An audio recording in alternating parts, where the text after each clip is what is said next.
Sejam todos muito bem-vindos ao Canto dos Clássicos. Eu sou o Lucas e você está assistindo ao 6º episódio da nossa série especial sobre a história do cinema. Prepare-se para não entender absolutamente nada, porque o assunto de hoje é um dos movimentos cinematográficos de vanguarda que nos presenteou com as obras mais intrigantes da história. Bora falar um pouco sobre o surrealismo? Então, se você gosta do cinema como forma de arte, já deixe o seu like aqui no começo para ajudar na divulgação desse canal. Dessa maneira, você me motiva a continuar produzindo conteúdo por aqui. Bom, assim como o expressionismo alemão, assunto do nosso 4º episódio, o surrealismo é outro movimento que moldou a história do cinema e nos trouxe marcantes e principalmente confusas obras de arte. Como um movimento artístico, antes de pensarmos no cinema em si, o surrealismo surgiu na França dos anos 20, iniciando em uma literatura que tinha como objetivo esquecer totalmente da realidade, imaginando então aquilo que vem antes dela, ou seja, ele trouxe à tona os processos que são a base do pensamento humano. Dessa forma, os surrealistas evidentemente se inspiravam um pouco nas teorias de Freud, que em seu trabalho buscava tratar os seus pacientes ao estudar o subconsciente dos mesmos, ao acessar, por meio de hipnose, os seus sonhos. I started my professional activity trying to bring relief to my neurotic patients. I discovered some important new facts about the unconscious. André Breton foi quem trouxe a ideia e fez acontecer, escrevendo assim o Manifesto Surrealista em 1924. Abre aspas, o surrealismo é um automatismo psíquico pelo qual alguém se propõe a exprimir, seja verbalmente, seja por escrito, seja de qualquer outra maneira, o funcionamento real do pensamento. Fecha aspas. Philippe Sopault, colaborador de Breton na criação desse movimento artístico, disse acreditar no cinema para expressar, transfigurar e realizar sonhos. Em geral, os filmes surrealistas tentavam e conseguiam explorar de maneira onírica o subconsciente humano.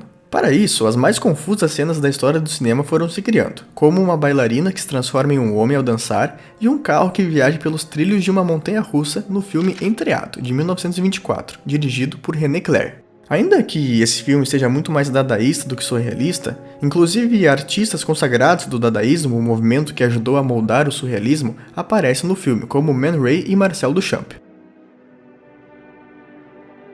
Mas foi com A Concha e o Clérigo, de 1928, que o cinema vanguardista que conhecemos como surrealismo se consolidou.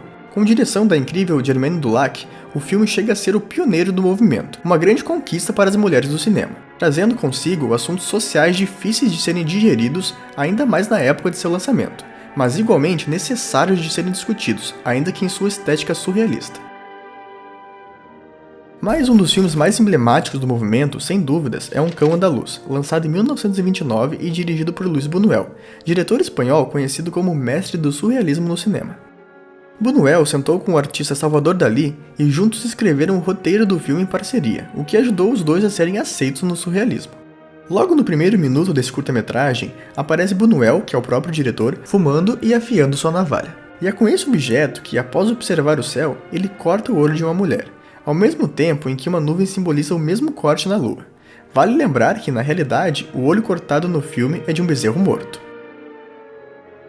Durante o filme, nos deparamos com formigas na mão de um personagem, burros mortos em cima de pianos, um homem que acaricia os seios de uma mulher, um livro que se transforma em uma pistola, e por aí vai. Na autobiografia de Luis Buñuel, o diretor fala como ele e Salvador Dalí trabalharam nessa obra. Abre aspas. Nossa única regra era muito simples. Não aceitaríamos nenhuma ideia ou imagem que pudesse se prestar a uma explicação racional de qualquer espécie.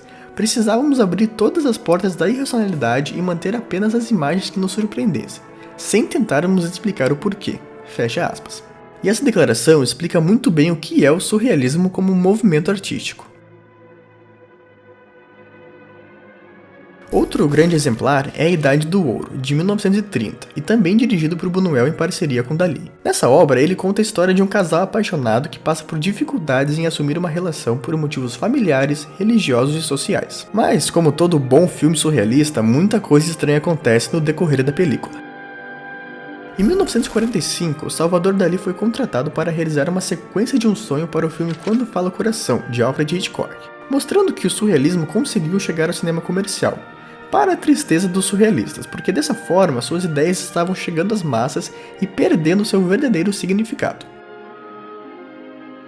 Querendo você aceitar ou não, David Lynch é um grande expoente moderno do surrealismo no cinema, ou pelo menos o mais conhecido e lembrado, ao lado de Alejandro Jodorowsky, David Cronenberg, Terry Gilliam e Darren Aronofsky, só para citar alguns.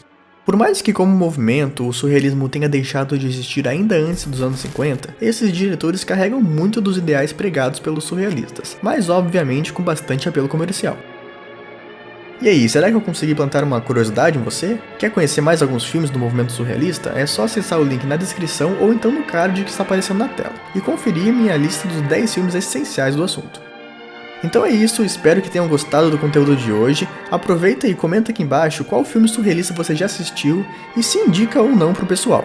E, se possível, me ajudem compartilhando com seus amigos que possam se interessar pelo assunto. Ajude a espalhar essa cultura. Até o próximo vídeo.